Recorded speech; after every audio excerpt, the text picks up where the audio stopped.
नमस्कार।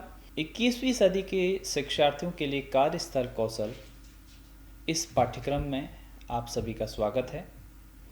मेरा नाम डॉक्टर गोपाल दत्त है। मैं उत्तराखंड मुक्त विश्वविद्यालय में कार्यरत हूँ।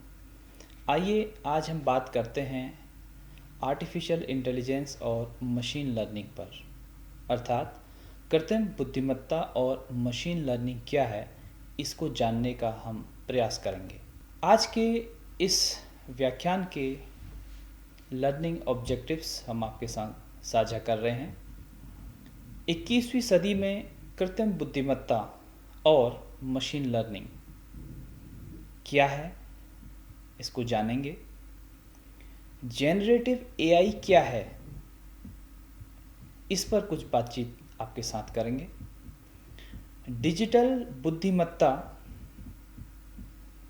कार्यस्थलों पर एआई की भूमिका को समझने का प्रयास करेंगे और साथ ही आधुनिक कार्यस्थलों में नवाचार और कार्यकुशलता के लिए एआई और मशीन लर्निंग का क्या योगदान है, इस पर भी कुछ बातचीत करेंगे। पिछले व्याख्यान में हम चर्चा कर रहे थे किस प्रकार व्यवसाय योजना को व्यवस्थित रूप से एक सफल व्यवसाय के रूप में बदला जा सकता है और बाजार अनुसंधान, अवसरों और ग्राहकों की आवश्यकता के अनुरूप हम अपने प्रतिस्पर्धी की पहचान कैसे कर सकते हैं। सामान्य तौर पर आज के समय में आर्टिफिशियल इंटेलिजेंस समाज में सभी के लिए व्यापक रूप से प्रयोग किया जा रहा है। बुनियादी तौर पर बात करें तो आर्टिफिशियल इंटेलिजेंस वह तकनीक है जिसके द्वारा मशीनें मानवीय बुद्धि की नकल कर सकती हैं। अगर हम ये कहें कि जिस प्रकार मानव सोचने, सीखने और निर्णय लेने की क्षमताओं से सक्षम है, उसी प्रकार का व्यवहार यदि मशीनें भी करने लगें तो हम उसको आर्टिफिशियल इंटेलिजेंस कह सकते हैं।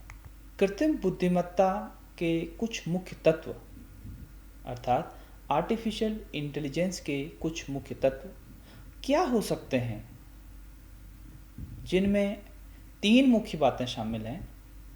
पहला रीजनिंग अर्थात तर्क, दूसरा सीखना लर्निंग, तीसरा प्रॉब्लम सॉल्विंग अर्थात समस्या समाधान। ये 3 मुख्य तत्व कृत्रिम बुद्धिमत्ता को एक स्वरूप प्रदान करते हैं। एआई कैसे काम करता है? एआई इस तरह काम करता है जैसे कोई इंसान सीखता, सोचता या फिर निर्णय लेता है, लेकिन यह सारा कार्य कंप्यूटर सिस्टम के माध्यम से होता है, जिसमें 3 मुख्य बातें हैं। पहला ट्रेनिंग डेटा अर्थात प्रशिक्षण हेतु डेटा, दूसरा एल्गोरिदम्स और मॉडल्स, तीसरा ट्रेनिंग एंड इन्फ्रेंस प्रशिक्षण और अनुमान। आइए जानते हैं ये 3 बातें कैसे काम करती हैं। एआई को किसी काम को सीखने के लिए बहुत सारा डेटा प्रशिक्षण के लिए उपलब्ध कराया जाता है। आप इसको ऐसे भी समझ सकते हैं जिस तरह से एक छोटा बालक सीखता है। उदाहरण से अगर समझने का प्रयास करें, अगर आप एआई को किसी की तस्वीर पहचानना सिखा रहे हैं तो आप उसे कई हजार तस्वीरें दिखाते हैं। दूसरा एल्गोरिदम्स और मॉडल्स। एआई सिस्टम में एल्गोरिदम होते हैं। एल्गोरिदम कुछ नियम या निर्देश कहलाते हैं जिनके आधार पर मशीन को डेटा प्रोसेस करने की सहूलियत दी जाती है। जब किसी एल्गोरिदम के माध्यम से मशीन को किसी डेटा के द्वारा प्रशिक्षित किया जाता है तो वह एक मॉडल बनाता है जो भविष्य में रियल टाइम में निर्णय लेने में सक्षम होते हैं। तीसरी जो महत्वपूर्ण बात है वो है प्रशिक्षण और अनुमान अर्थात training and inference. AI model को बार बार किसी डेटा से प्रशिक्षित किया जाता है ताकि उसे क्या पहचानना है अथवा क्या करना है इसकी ठीक समझ हो सके। जब एआई मॉडल सीख जाता है तब वह रियल टाइम सिचुएशन पर काम करता है, यानी निर्णय लेने में सक्षम होता है ठीक उसी प्रकार जैसे इंसान। अब बात करते हैं वास्तविक जीवन में एआई के उपयोग पर। आज हम लोग चारों तरफ मशीनों से घिरे हुए हैं। ऐसे में हमें यह जानना और समझना आवश्यक हो जाता है कि रियल वर्ल्ड में एआई के क्या क्या उपयोग हो रहे हैं।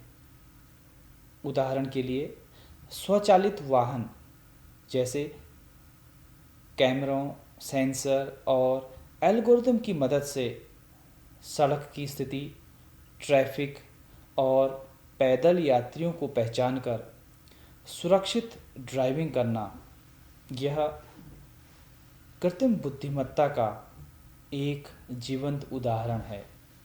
इसी प्रकार ग्राहक सेवा, जैसे कि आप देख रहे होंगे वेबसाइटों और मोबाइल ऐप्स पर उपलब्ध चैटबॉट्स जो कि 24 घंटे ग्राहकों के सवालों का जवाब देते हैं, वह भी बिना किसी इंसानी मदद के। इसी प्रकार स्वास्थ्य सेवाओं पर हम बात करें, हेल्थ केयर सेक्टर में आज के समय में एआई एक्सरे, एमआरआई और अन्य स्कैन में बीमारियों को पहचानने में डॉक्टर्स की मदद कर रहे हैं। ठीक इसी तरह रिटेल और ई कॉमर्स के क्षेत्र में एआई ग्राहकों को अलग अलग प्लेटफॉर्म्स पर, उदाहरण के लिए अमेज़न है, नेटफ्लिक्स है, फ्लिपकार्ट है, यहाँ पर सिफारिशें शुरू करते हैं। यह सिफारिशें आपके प्रोडक्ट के बारे में या आपके द्वारा किसी प्रोडक्ट के बारे में आपकी पसंद के संबंध में सुझाव प्रदान करता है। मनोरंजन के क्षेत्र में अगर बात करें, जैसे यूट्यूब है, स्पॉटिफाई है आदि प्लेटफॉर्म्स पर आप जो भी सीरियल देखते अथवा सुनते हैं, एआई उसका विश्लेषण कर आपको आपकी तरह का पसंदीदा कंटेंट रिकमेंड करता है।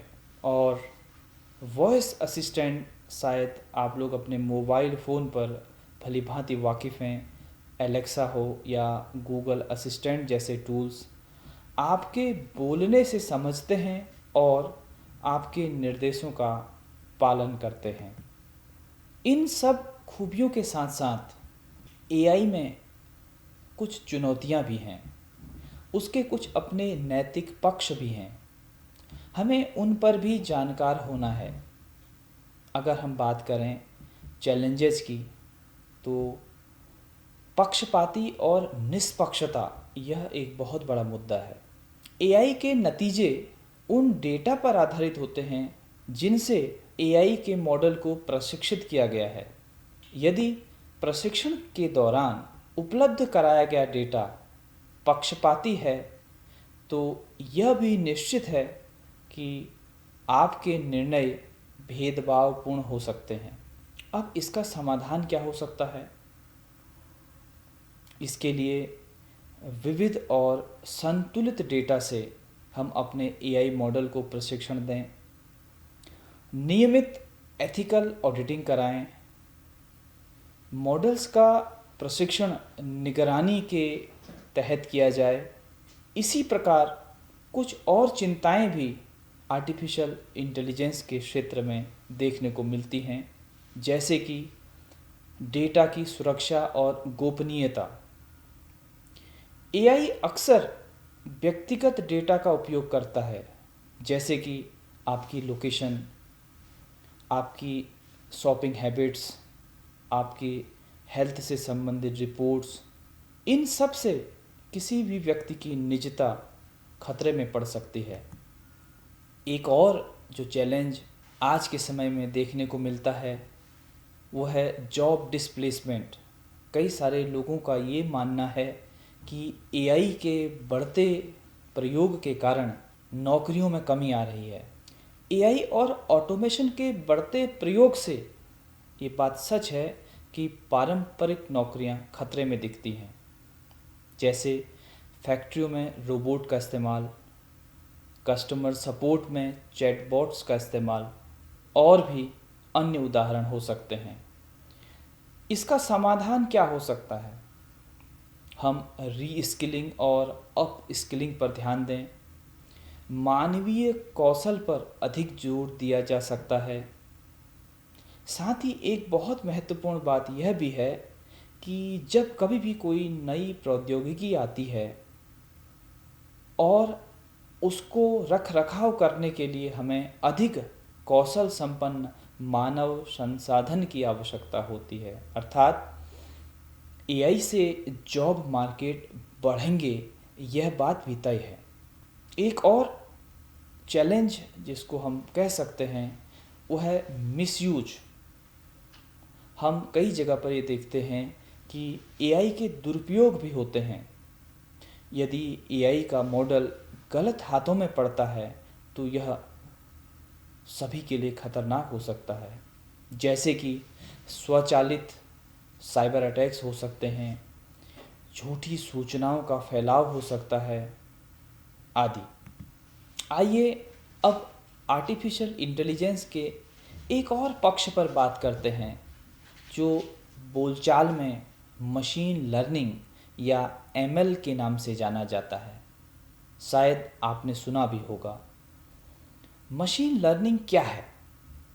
मशीन लर्निंग एआई का एक हिस्सा है जो कंप्यूटर को डेटा से पैटर्न सीखने, निर्णय लेने या भविष्यवाणी करने की क्षमताओं में सक्षम बनाता है।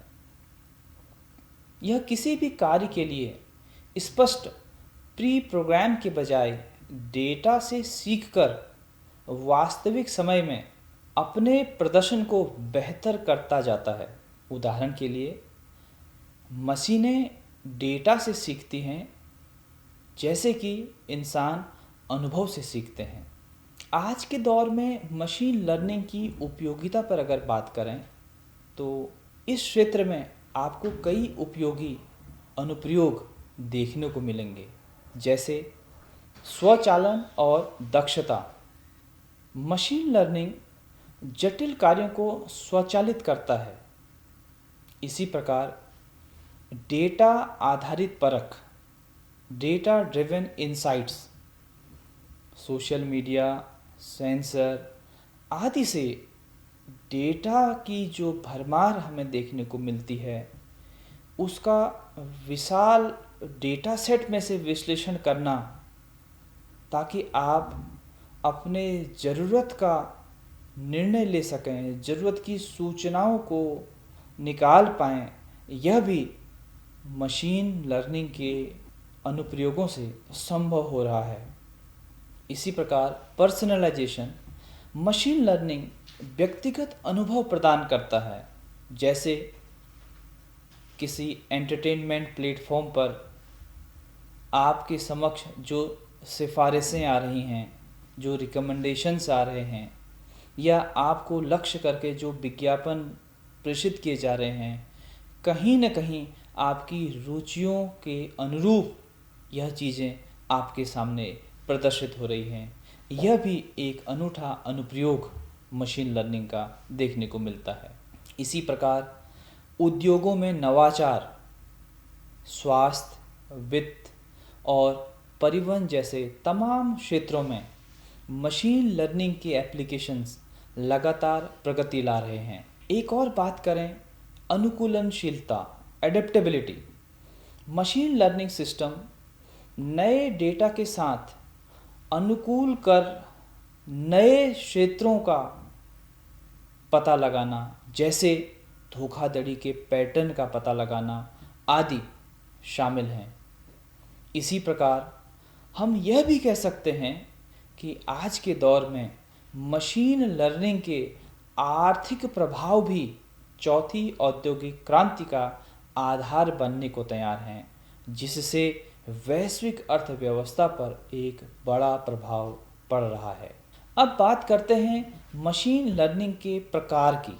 मुख्य रूप से मशीन लर्निंग 3 प्रकार के लर्निंग मॉडल्स का उपयोग करती है, जिसमें सुपरवाइज्ड लर्निंग, अनसुपरवाइज्ड लर्निंग और रीइंफोर्समेंट लर्निंग शामिल हैं। आइए जानते हैं ये सुपरवाइज्ड लर्निंग से क्या आशय है। इस प्रकार के लर्निंग मॉडल को लेबल किए गए डेटा पर प्रशिक्षित किया जाता है, जहां इनपुट के साथ सही आउटपुट भी दिए जाते हैं। और अनसुपरवाइज्ड लर्निंग में बिना लेबल वाले डेटा के साथ एआई मॉडल को प्रशिक्षित किया जाता है, जिसमें पैटर्न या संरचनाएं ढूंढ अपने लक्ष्य की तरफ आगे बढ़ा जाता है। उदाहरण के लिए ग्राहकों को उनकी खरीदारी के आधार पर समूहों में बांटना।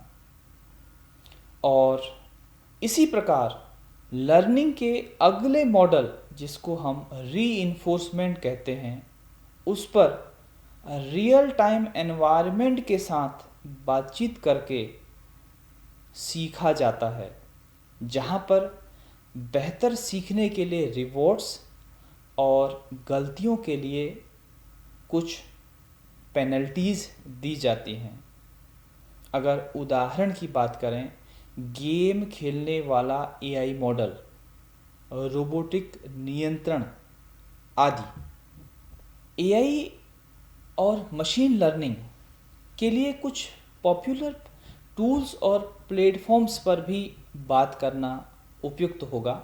आज के दौर में जो तकनीकी शिक्षार्थी हैं, वो सबसे अधिक इस्तेमाल पाइथन प्रोग्रामिंग का किया करते हैं, क्योंकि पाइथन एक लोकप्रिय प्रोग्रामिंग लैंग्वेज बन गया है, जिसमें रिच लाइब्रेरीज उपलब्ध हैं।